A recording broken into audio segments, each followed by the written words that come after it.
Fala pessoal, tudo bem? Hoje a Malheiros TV vai fazer um dos seus giros mais importantes. Vamos até os Estados Unidos, no começo do século XX, para falar de um dos eventos racistas mais violentos do mundo e que é pouquíssimo estudado. O massacre de Tulsa, ocorrido na Black Wall Street. Roda a vinheta.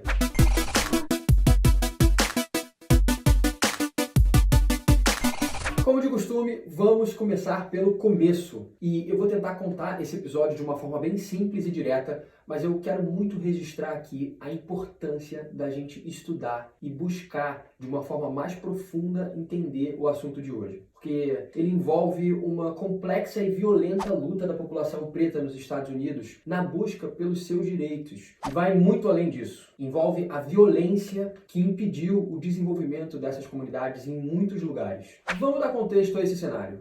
Fim da escravidão nos Estados Unidos. De uma forma bem simples, os estados americanos eram divididos entre os estados do norte, que, dentre outras coisas, eram a favor do fim da escravidão, e os estados do sul, que lutavam pela continuidade da escravidão. Esses dois grupos disputavam o poder e as tensões estavam cada vez maiores. A coisa estava tão feia que o pior aconteceu. Foi uma guerra civil, que ficou conhecida como a Guerra de Secessão. Lembra dela? Esse conflito durou 4 anos e calculam que mais de 600 mil pessoas foram mortas. A guerra acaba e o poder ficou com os estados do norte, aqueles que eram a favor do fim da escravidão, lembra? Então, algumas leis abolicionistas foram criadas e colocadas em vigor até que em 1865 foi criada a famosa 13ª emenda na Constituição dos Estados Unidos. Aí sim, abolindo, pelo menos no papel e na lei, a escravidão nos Estados Unidos. Agora repara no cenário que foi criado. O sul dos Estados Unidos era onde vivia a maior parte dos milhões que compunham a população negra, que até bem pouco tempo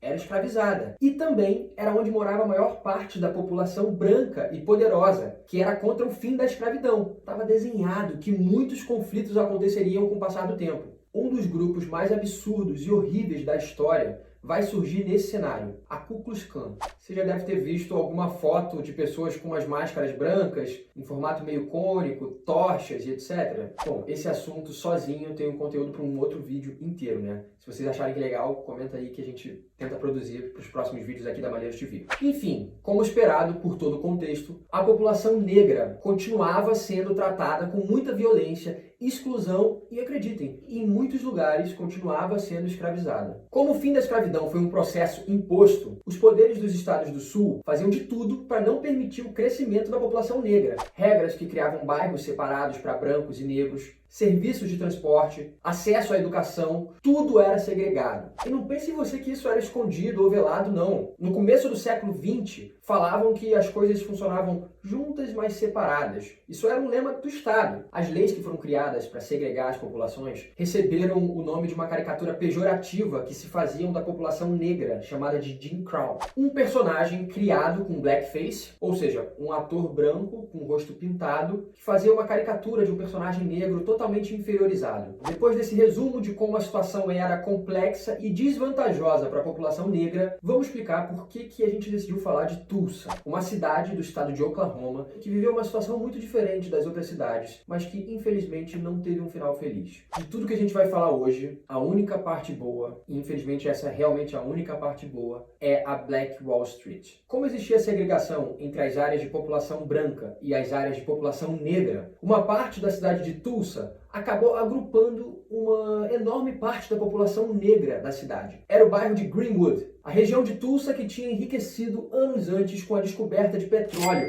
e acabou atraindo muitas atividades comerciais, inclusive os comerciantes negros da época que começaram a se aglomerar em Greenwood. Quanto mais negócios abriam e davam certo, mais os empresários decidiam investir naquela região, que passou a ser chamada de Black Wall Street. No seu auge, chegou a ter 40 quarteirões e se tornou o espaço negro mais próspero dos Estados Unidos. Era possível ver desde comércios pequenos até restaurantes, hotéis e um cinema. Saindo um pouco do comércio e entrando nas instituições sociais e culturais, existia uma biblioteca, abriram igrejas e a população negra tinha um espaço de grande interação e oportunidades, bem diferente dos outros espaços. Aí você fala, mas Malheiros, como essa situação deu errado? O que aconteceu?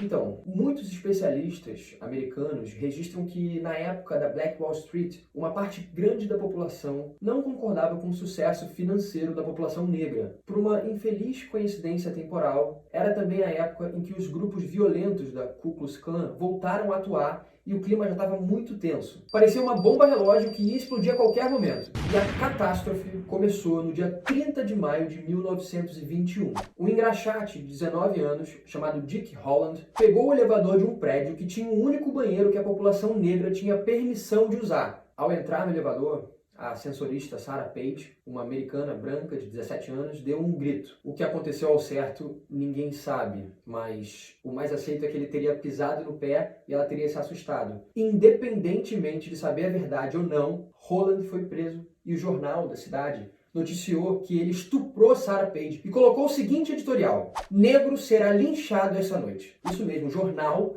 A Tribuna de Tulsa publicou isso. Sem surpresa nenhuma, muitos homens brancos, uma boa parte armada, foi para a porta da delegacia para executar o Holland. Sabendo disso, um grupo da população negra e alguns armados também foram até a porta da delegacia para impedir que matassem o rapaz. O xerife da cidade decidiu negar a ajuda que vinha dos negros e não entregar o rapaz para os brancos da cidade. O clima de quase guerra estava formado, até duas pessoas começarem a brigar e um tiro foi disparado.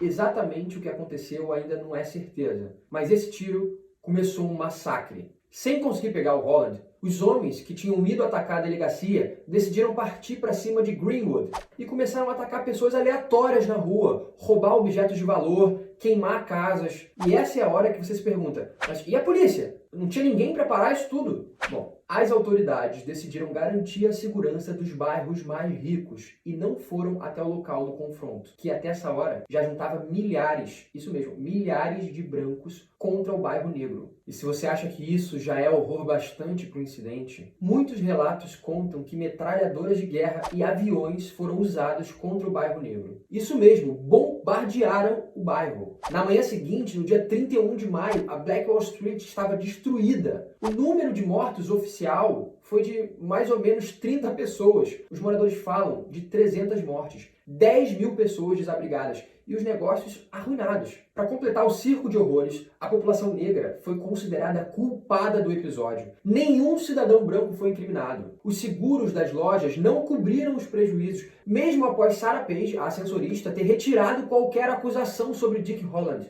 Nada mudou. Era o fim da Black Wall Street, que mesmo depois de reconstruída, nunca mais foi a mesma. Muita gente deve estar lembrando um pouco da série Watchmen, que conta um pouco sobre esse episódio. E muita gente nunca tinha ouvido falar, mesmo os americanos. Isso porque essa história foi apagada dos livros de história. Sério, foi apagada. As pessoas passaram o último século, pensando que a gente vai entrar em 2021, sem saber da construção e da destruição violenta de Greenwood. Agora vamos pensar rapidamente nas implicações de esconder isso. Não existem novos pedidos de justiça. Não se busca uma nova postura das autoridades em relação à culpa que foi atribuída à população negra pela destruição do seu próprio bairro. Não se forçou as seguradoras a pagarem o seguro. Não se explicou as armas de guerra. Nada. As autoridades criaram uma sensação de violência liberada contra a população negra. E ainda, o mais importante, foi tirado um exemplo de sucesso econômico que a população negra podia ter como símbolo de inspiração e identidade. Isso foi o pior. Pessoal, por hoje é só. Deixem aqui nos comentários de vocês o que vocês mais gostaram do assunto e o que vocês gostariam de discutir nos próximos vídeos. Lembrando que a gente tem a supervisão pedagógica do grande professor de geografia, Cláudio Hansen. Então, até semana que vem com mais um tema aqui na Malheiros TV.